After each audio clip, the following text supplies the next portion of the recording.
Hello everyone. इस video में हम लोग बात करेंगे nursing care plan for myocardial infarction के बारे में। स्टार्ट करते हैं मायोकार्डियल इन्फार्क्शन के नर्सिंग केयर प्लान को। सबसे पहले हम लोग ये देखेंगे कि नर्सिंग केयर प्लान का फॉर्मेट क्या होने वाला है। फॉर्मेट के अंदर हम लोग सबसे पहले लिखेंगे असेसमेंट को। असेसमेंट के अंदर हम लोग क्या लिखते हैं, gathering information related to problem. Patient की जो भी प्रॉब्लम होगी उसके बारे में जो भी इंफॉर्मेशन होती है वो सब हम लोग असेसमेंट के अंदर कलेक्ट करते हैं। फिर नेक्स्ट हम लोग लिखते हैं डायग्नोसिस। डायग्नोसिस के अंदर क्या करते हैं हम लोग, आइडेंटिफिकेशन ऑफ प्रॉब्लम, यानी कि जो प्रॉब्लम है उसका आइडेंटिफिकेशन करते हैं, प्रॉब्लम को एनालिस करते हैं। उसके बाद उस प्रॉब्लम को सॉल्व करने के लिए हम लोग एक गोल क्रिएट करते हैं और उस गोल को फॉलो करने के जो भी स्टेप्स होते हैं उन सबको हम लोग नर्सिंग इंटरवेंशंस के अंदर लिखते हैं। बेसिकली नर्सिंग इंटरवेंशंस जो होते हैं ना, वो नर्स के द्वारा जो भी एक्शंस होते हैं, जो भी नर्स लेने वाली है प्रॉब्लम पेशेंट की हेल्थ को इम्प्रूव करने के लिए, उन सारे स्टेप्स को हम लोग नर्सिंग इंटरवेंशन बोलते हैं। नेक्स्ट सबसे लास्ट में होता है इवैल्यूएशन। इवैल्यूएशन के अंदर क्या होता है, जो भी रिजल्ट देखने को मिलता है ना हमको इंटरवेंशंस का, उसको हम लोग इवैल्यूएशन बोलते हैं। आई होप आपको फॉर्मेट पूरा अच्छे से समझ आ गया होगा। स्टार्ट करते हैं हमारे टॉपिक को। सबसे पहले है फर्स्ट फर्स्ट पॉइंट है, नर्सिंग असेसमेंट क्या है, chest pain in substernal region. Myocardial infarction के अंदर क्या होगा, जो पेशेंट होगा उसको सबस्टर्नल रीजन के अंदर क्या होगा, चेस्ट पेन फील होगा। इसके अंदर रही बात इसके डायग्नोसिस की, pen associated with the imbalance of oxygen demand and O2 supply of the myocardium. Basically क्या होगा कि जो पेन होगा ना वो होगा इस कंडीशन के अंदर, मायोकार्डियल इन्फार्क्शन के अंदर, क्योंकि जो मायोकार्डियम टिश्यू होती है हार्ट की, उसको प्रॉपर ऑक्सीजन नहीं मिलेगी। ये हमको डायग्नोसिस के अंदर देखने को मिलेगा। अब इस प्रॉब्लम को सॉल्व करने के लिए जो गोल होगा वो क्या होगा, to relieve pain as early as possible, यानी कि जो पेन है उसको जितना जल्दी हो सके उतना जल्दी हमें रिलीव दिलवाना है। इसके अंदर बात करते हैं नर्सिंग इंटरवेंशन की, यानी कि नर्स जो है इस प्रॉब्लम को सॉल्व करने के लिए क्या क्या स्टेप्स लेगी उसकी हम लोग बात करते हैं। सबसे पहले है semi Fowler position is given to the patient. सबसे पहले क्या करना है, जो सेमी फ्लावर पोजीशन होती है वो पेशेंट को प्रोवाइड करनी है। पेशेंट को उस पोजीशन के अंदर आपको फुलफिल करना है, बिकॉज जो है पेशेंट उसमें सबसे ज़्यादा कंफर्टेबल होगा। सेकंड है oxygen is administered by nasal catheter. Oxygen administer करनी है पेशेंट को, ताकि जो ऑक्सीजनेशन है बॉडी के अंदर वो इम्प्रूव देखने को मिले। नेक्स्ट पॉइंट है monitor TPR and BP early chest pain. क्या होगा, जो बीपी होता है और टीआरपी होता है उसको हर घंटे मॉनिटर करते रहना है। इसके अलावा नेक्स्ट पॉइंट है monitor heart through continuous cardiac monitoring, यानी कि कंटिन्यूअस कार्डियक मॉनिटरिंग करते रहनी है through out the treatment. Next है प्रोवाइड काम एंड क्वाइट एनवायरनमेंट। पेशेंट को एक काम और क्वाइट एनवायरनमेंट प्रोवाइड करना है। इसके अलावा अगला पॉइंट है provide complete bed rest. Patient को एक प्रॉपर बेड रेस्ट प्रोवाइड करना है। कंटिन्यूअस वॉच पेशेंट, पेशेंट की जो भी एक्टिविटीज है उसको कंटिन्यूअस वॉच करना है और पेशेंट को जो भी प्रॉब्लम्स है उनको सॉल्व करना है। एडमिनिस्टर नाइट्रोग्लाइसरीन और morphine to reduce the chest pain, और चेस्ट पेन को रिड्यूस करने के लिए नाइट्रोग्लाइसरीन और मॉर्फिन जो है पेशेंट को एडमिनिस्टर करना है। उसके बाद ये सारे स्टेप्स फॉलो करने के बाद इवैल्यूएशन में आपको देखने को मिलेगा patients pain decrease as vital signs balanced. जो पेशेंट का पेन है वो डिक्रीज देखने को मिलेगा, क्योंकि और जो भी वाइटल साइंस होंगे वो सारे आपको बैलेंस देखने को मिलेंगे। अब नेक्स्ट चलते हैं हमारे सेकंड असेसमेंट के ऊपर। सेकंड असेसमेंट क्या है, न्यूट्रिशनल स्टेटस। अब बात करेंगे पेशेंट के न्यूट्रिशनल स्टेटस के बारे में। इसके अंदर जो नर्सिंग डायग्नोसिस है वो क्या है, इनएडिक्वेट फूड एंड फ्लूइड कंजप्शन, यानी कि जो फूड और फ्लूइड का जो कंजप्शन है वो इम्प्रॉपर है या इनएडिक्वेट है, यानी कि जितने अमाउंट में ज़रूरत है उतने अमाउंट के अंदर पेशेंट को फूड और जो फ्लूइड है कंजप्शन है वो प्रोवाइड नहीं किया गया है।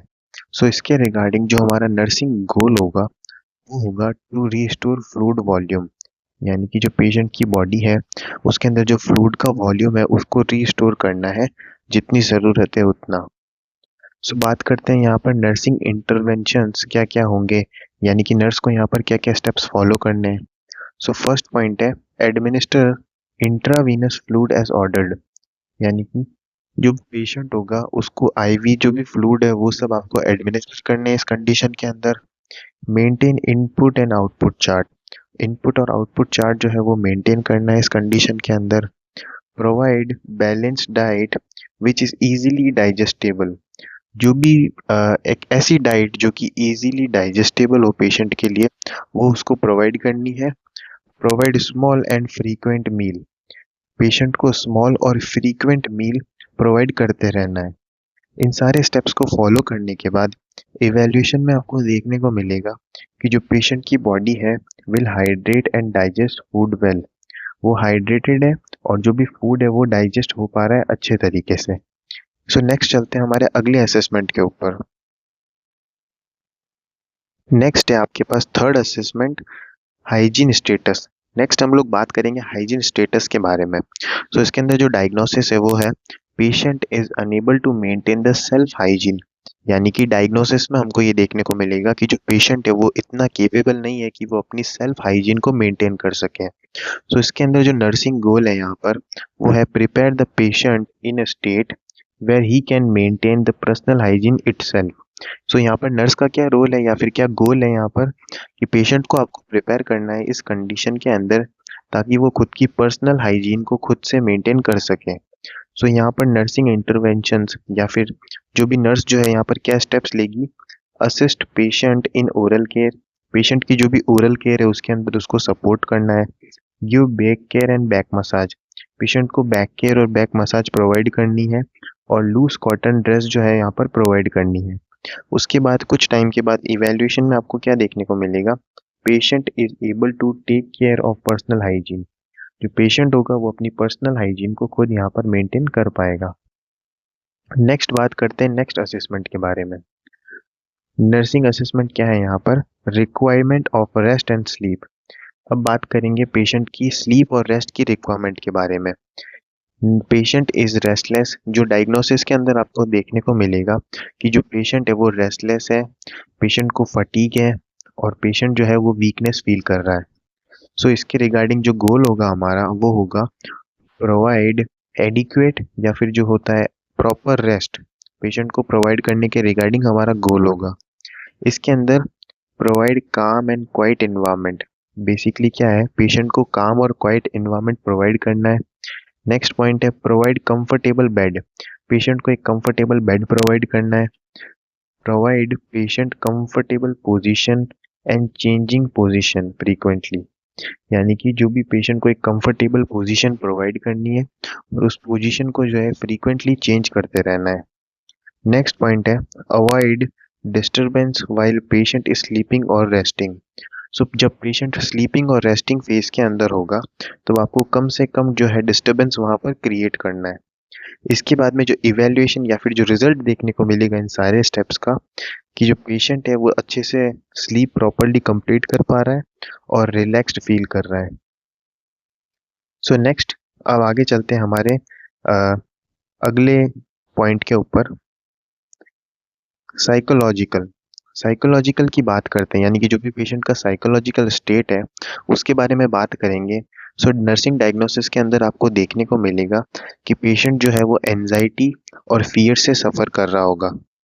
सो इसके अंदर इसके रिगार्डिंग जो पेशेंट के अंदर हमारा गोल होगा वो होगा to relieve anxiety and fear, anxiety और फियर को रिड्यूस करने के रिगार्डिंग हमारा गोल होगा।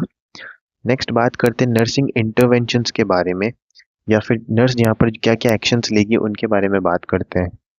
सो support the patient in all activities, जितनी भी एक्टिविटीज़ है उन सब के अंदर पेशेंट को आपको सपोर्ट करना है। एक्सप्लेन इक्विपमेंट एंड प्रोसीजर्स, जो भी प्रोसीजर्स फॉलो किए जाएंगे ट्रीटमेंट के दौरान उन सबको प्रॉपरली एक्सप्लेन करना है पेशेंट को। और उसके जो फैमिली मेम्बर्स है उनको विजिट करने देना है पेशेंट के आसपास ताकि जो पेशेंट है वो मेंटली और साइकोलॉजिकली रिलैक्स फील करे। इसके रिजल्ट में आपको इवैल्यूएशन के अंदर क्या देखने को मिलेगा, जो पेशेंट की एंजाइटी और फियर है वो डिसअपियर हो जाएगी।